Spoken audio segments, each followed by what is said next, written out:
Skeetchestn DoDeca Homes is an indigenous business, 100% band owned. Offers a kit building system based on traditional building concepts utilized by the Secwepemc First Nations who reside in Skeetchestn, southern interior BC, as I said. I'll probably repeat myself a few times here if you'll bear with me. The modern modified version is a unique 12-sided post and beam building structure that's engineered in several basic modules that are affordable, energy efficient, quick, and ready to assemble for climate-conscious homeowners.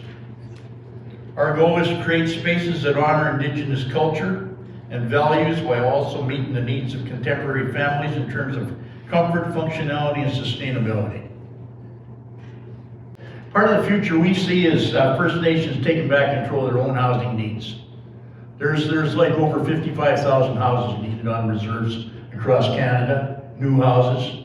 There's an awful lot of older houses that were built by outside contractors. They're basically junk that need replacing and need fixing. It's time for us to take back control of our own needs and our own programs, and I think we can do that. The other thing about building for the future is where I live, we've had some catastrophic weather events, and we've had major forest fires. In 2021, we had a heat dome. The temperature was 45 degrees for about 10 days, started frying everything up and exacerbated the fires. After that, we also had floods. So these are the things that are going to happen in the future. We see that coming. They're happening more and more over time. So we want to try to start managing and building in anticipation of that.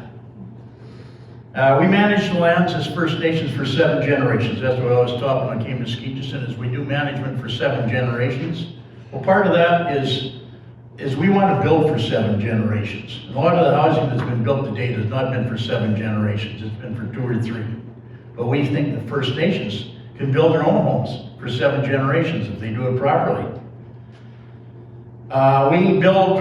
We started building out of dead pine because that's what we had. We had forest licenses that had an awful lot of beetle-killed pine, and it was kind of like, what do we do with this other than make chips and 2x4s and sell for next to nothing? So we came up with a product where we could get an awful lot more out of that dead wood. Since then, we've run out of dead pine, but we've had a lot of forest fires, so now we have a lot of dead fir. So we basically build out a Douglas fir, interior dry belt Douglas fir. We have sustainably managed to selectively log our forests for a number of years. I've done selection logging in Douglas fir for over 50 years. In some places we're going into the second or third entry into the stand, and we still have a standing forest. We don't have a clear-cut moonscape.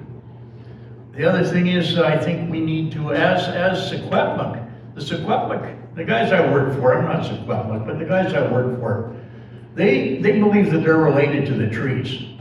They're our relatives. And we have to have respect. If we take anything off the land, off the Tanuk, we have to have respect for that. Part of having respect for that, we see, is our respect for Douglas firs is utilizing it for long periods of time and making a high-end product rather than just paper or something that only lasts a year or 2. If we're going to take that life, we have to utilize it properly. We've also come up with what we feel is a flexible building system that can be added to. And we also, if you get old kind of thing, you got family coming up and you need extra room, we can add another module onto the first module. You can have an elders section of your housing unit right beside your main housing unit. So we have engineered blueprints and floor plan options. We're still working on that. We have blueprints for a 600 square foot module, a 1,040 square foot, and a 1,490 square foot option. We've also got blueprints for a 2-story 600 square foot option. We've built a number of 1,040 square foot buildings on top of basements, and we've got one built that's a 2-story option as well. In our 1,040 square foot options, we're presently, we have up to 3 bedrooms, and the bedrooms are not crowded. They're not like in a little single wide trailer or something like that. I've lived in one of those and things are pretty crowded. These buildings aren't that crowded. We will be coming up with our CMHC funding. We are able to do an awful lot of this. We will be coming up with a bilingual instruction manual. We are developing a YouTube instruction video. And we feel that these buildings can not only be used as housing, but used as community centers, offices, etc. And you saw in one picture there, we have office structures. We've sold one as a meditation center to some monks. We've got one as a concession stand on a rodeo ground. So they're very versatile buildings.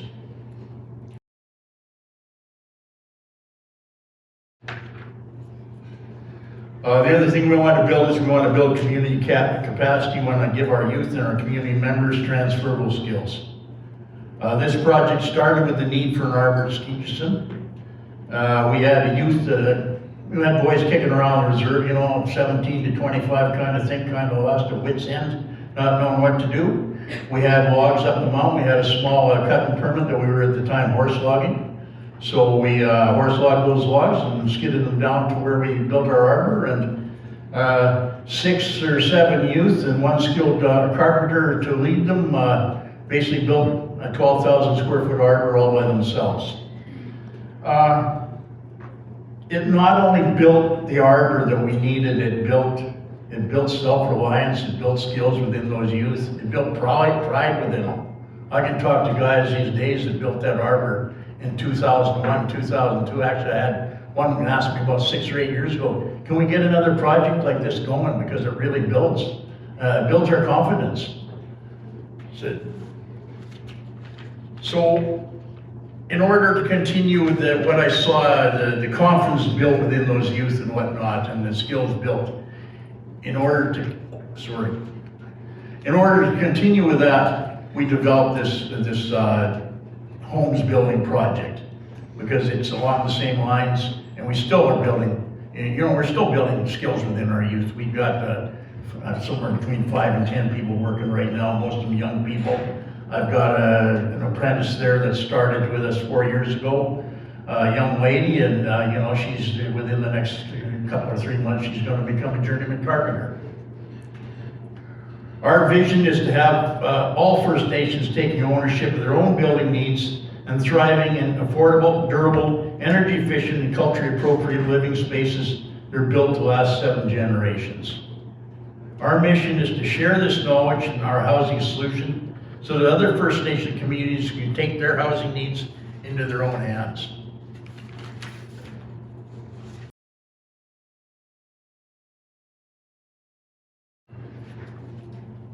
So on the left is a concept of what our buildings look like. On the right, you can see the inside of them and how they're put together. We just provide a shell, and it's kind of up to the client to put the walls wherever you want and arrange your floor plan however you want. We will have a number of suggested floor plans on our website. On the right is it's a picture of an archaeological site. This is a pit home village, probably Sequepic pit home village. There's probably 2,000 years old or more, but each one of these little round depressions in the ground was basically represented a Keek Willie hole, or seatskin as we call them, which was an underground house. And there's one of these sites that's got over 200 holes left there. So it's a traditional way of building. And if you look back within First Nations cultures, a lot of First Nations cultures didn't live in square boxes. You know, all your Plains culture, all your very northern people, and all your people through the interior of BC up and down, and into even down into California and whatnot, lived in round structures, because there's a sacredness to a circle, and we're trying to emulate that here. Our modules can be built to lock up in 12 to 15 days. We have a blueprint for a foundation and a floor, a concrete floor. Once that's built, the rest of it can be erected to lock up, fully insulated lock up in 12 to 15 days. I have a crew that finished up yesterday, putting one to lock up. I think it took them 12 and a half days. Guys that had never done this before. We train them on site and show them how to do it. The CMHC Housing Supply Challenge funding has allowed us to test our concepts. We're testing a number of different iterations of this. Partner with other knowledgeable companies. Engage with our clientele, as I'm trying to do right now. Share our knowledge. Access the housing market. We're in the process of certifying our project, and we're looking for net zero certification, and we're also going to go to the Canadian Construction Materials Center and try to get our post and beam framework certified so that it's acceptable across Canada, no matter what the jurisdiction. So we've, part of our CMHC project was to test different foundations and different envelopes, building envelopes. In terms of envelopes, we've stick framed these. We did one with 2x6 walls, and then we put dense glass and comfort board, etc. to get it fire resistant, because as I told you, we live halfway between Lytton, which lost the whole town about 5 years ago, or 3 years ago, and Shuswap Lake, which lost 40 or 50 houses about last year, I think it was. So we're in the middle, so there's a definite need for fire resistance within housing. Over in the west, I'm pretty sure you've got places here that could possibly use fire resistant housing too.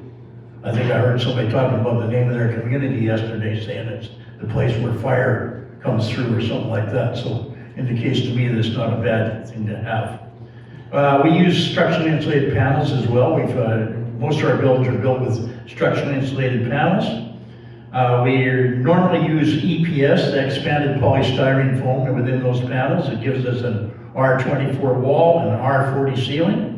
We're presently trying some with GPS, which is graphite polystyrene. It's black polystyrene, but it increases the R value too. So the walls are R28 and the ceiling is R48 to 50.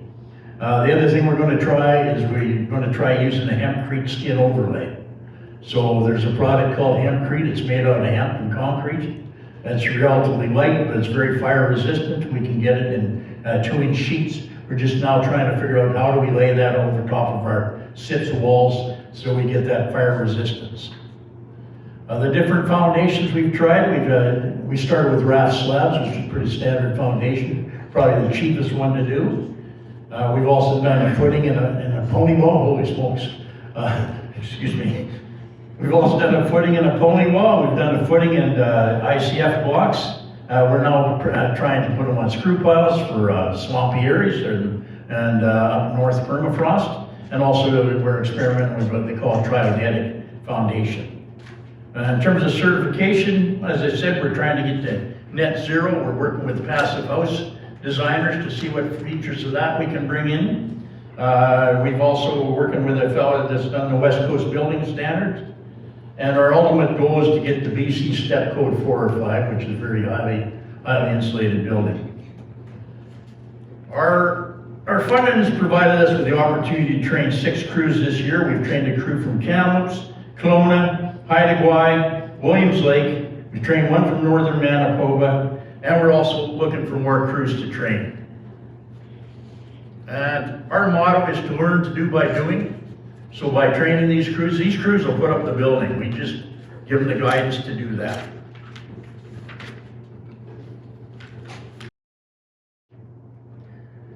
We have engineered blueprints, floor plan options for a 600, a 1040, and 1490. Our 1040, which is our standard module, a medium-sized building, we have 1 bedroom, 2 bedroom, and 3 bedroom modules that we've built that work, that would be options. I think I already said we're developing bilingual instruction manual and YouTube instruction videos. Our future aspirations are to connect with educational institutions for future course opportunities. We'd like to develop a micro course and have an issue of micro credentials in post and beam DoDeca home building. We'd like to also acquire funding to continue training out crews. We started with 6 crews. I believe we've got more crews interested, and we're hoping to interest even more communities in this. We're utilizing whatever data we've collected to provide a better product. We've fine-tuned a lot of our initial products through this process.